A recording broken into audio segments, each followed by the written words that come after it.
Have you ever woken up in the middle of the night with your legs feeling heavy, numb, or slightly tingling? Maybe you felt that dull ache in your calves when you first step out of bed, or you notice your feet look a little swollen by morning. And you tell yourself, well, I guess that's just part of getting older. But what if I told you that one small change in the way you sleep tonight could significantly improve blood flow to your legs and feet?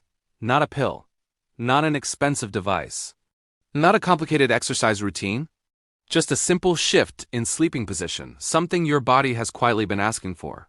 As a surgeon, I've spent decades looking at what happens inside the human body, especially when circulation begins to slow down. I've seen strong, active men and women in their 50s, 60s, and 70s come in with leg pain, swelling, restless nights, even early signs of vascular disease.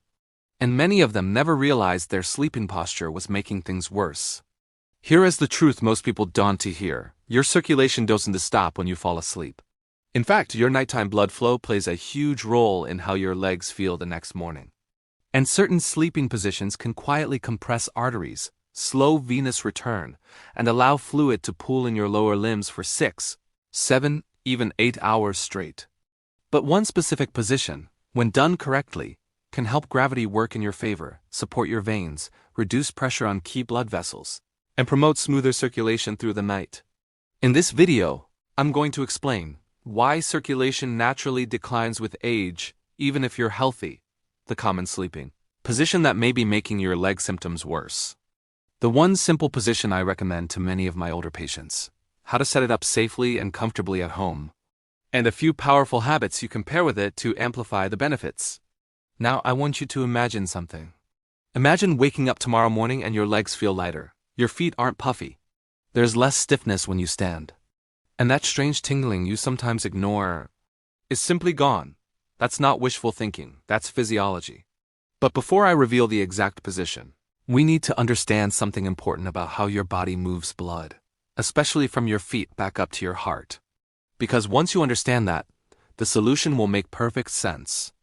And I promise you, by the end of this video, you'll not only know what to do, you'll understand why it works. Let me explain something that most people are never taught about circulation. Your heart pumps blood down to your legs with strong pressure. Arteries handle that part beautifully. Even in your 70s or 80s, arterial flow downward is usually not the main issue. The real challenge is getting that blood back up. Unlike arteries, your veins don't have a powerful pump. They rely on tiny one-way valves and the squeezing action of your leg muscles to push blood upward against gravity. Every time you walk, flex your ankles, or contract your calves, you're helping blood return to your heart. But what happens at night? You're not moving, your calf muscles are relaxed. Gravity is still pulling downward. And if your sleeping position slightly compresses veins behind the knees or at the hips, blood return can slow even more. Over 6 to 8 hours, that can lead to fluid pooling in the lower legs. That's why some people wake up with swollen ankles. Others feel heaviness. Some experience mild numbness or that restless, buzzing sensation. Now here's where sleeping position matters. Many seniors naturally prefer sleeping on their side with knees bent tightly toward the chest. It feels comfortable, safe, familiar.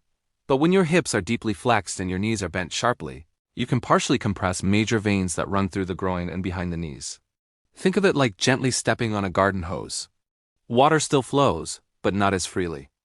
Another common position is sleeping flat on the back with legs completely straight on a firm mattress.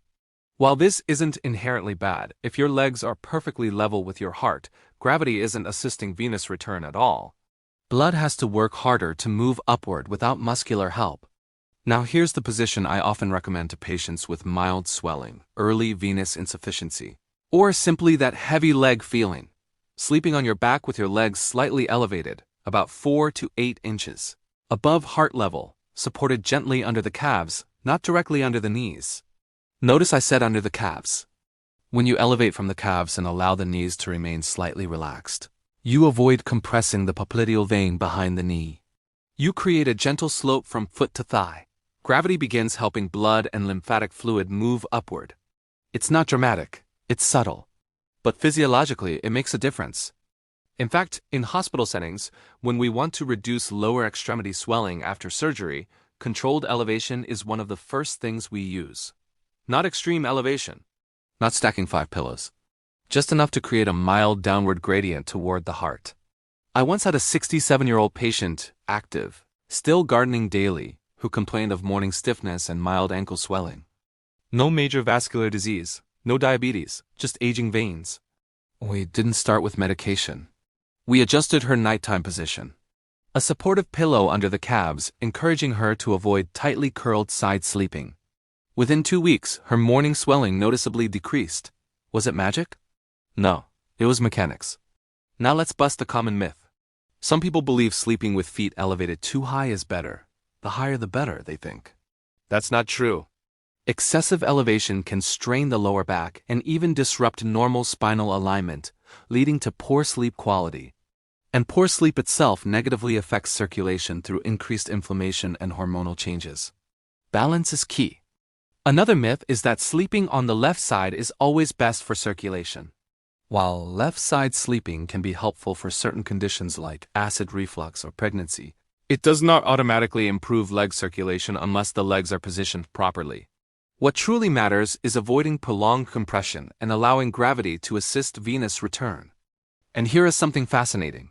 Your lymphatic system, which helps clear excess fluid and waste, is even more dependent on body position. Gentle elevation at night can support lymphatic drainage, reducing that puffy feeling many seniors notice. But before you rush to change your entire sleeping setup tonight, there are a few important details to get right, because improper support can cancel out the benefits. In the next section, I'll show you exactly how to position your legs safely, what type of pillow works best, who should be cautious with elevation, and the simple daytime habits that multiply the effect of this sleeping adjustment. Now let's talk about how to actually do this the right way. Because the difference between helping your circulation and accidentally straining your back often comes down to just a few inches. And the way you support your legs. First, the setup. You don't need a medical bed. You don't need expensive equipment. In fact, most people can do this tonight with what they already have at home.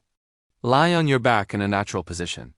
Before placing anything under your legs, notice how your lower back feels against the mattress. There should be a gentle curve, not forced flat, not exaggerated. Now place a firm pillow or a folded blanket under your calves, not directly under your knees. The support should begin around mid-calf and extend toward your ankles.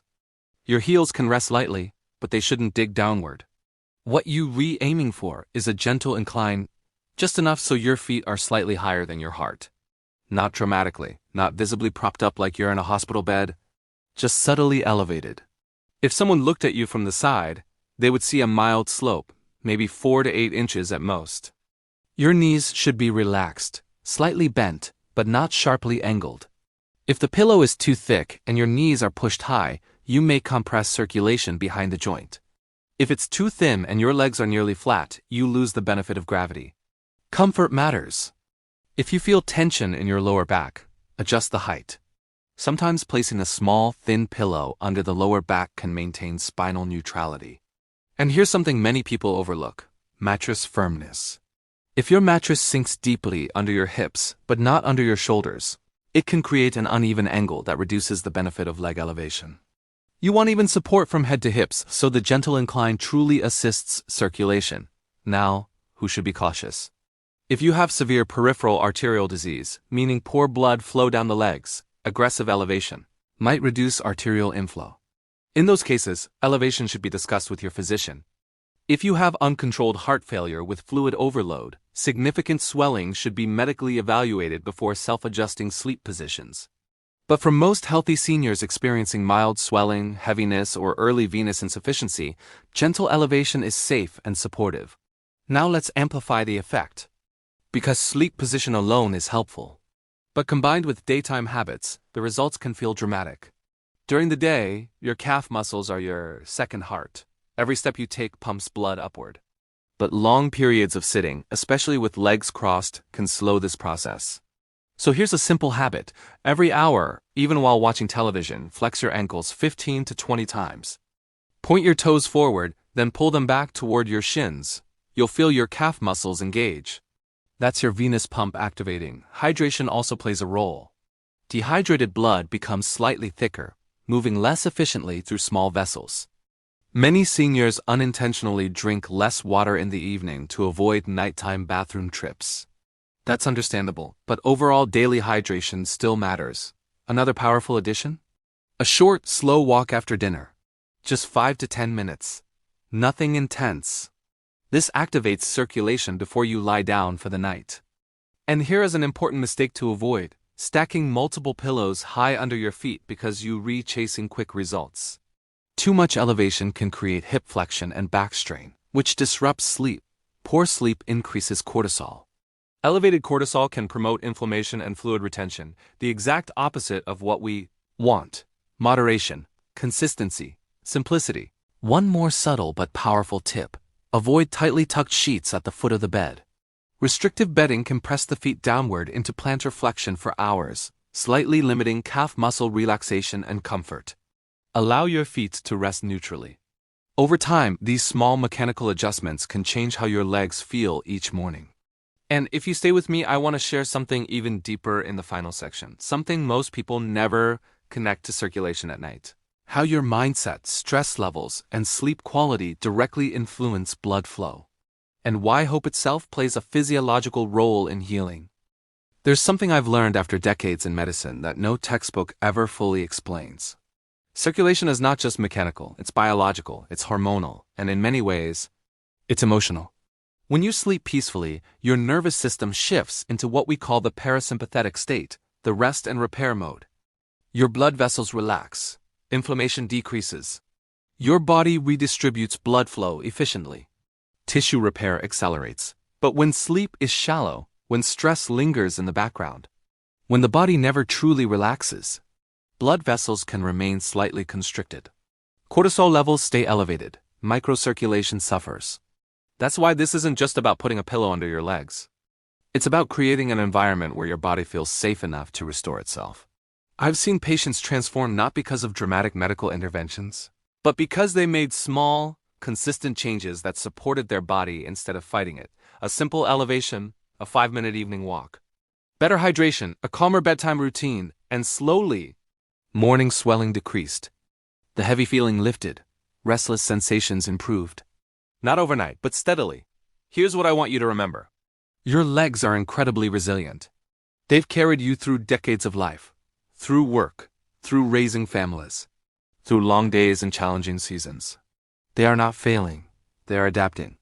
And when you give them just a little mechanical advantage, like gentle nighttime elevation, you reduce strain on aging veins, you assist gravity instead of resisting it. You create a small but meaningful shift in your internal environment. Small shifts done consistently become powerful over time. Tonight, before you go to bed, take 1 extra minute. Adjust your pillow. Notice how your body feels.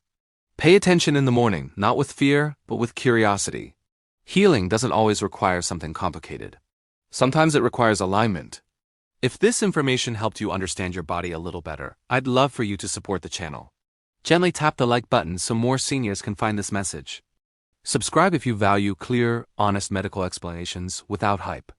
And share in the comments. Have you ever noticed swelling or heaviness in your legs in the morning? Your experience might help someone else feel less alone. Take care of your legs tonight. They've taken care of you for a lifetime.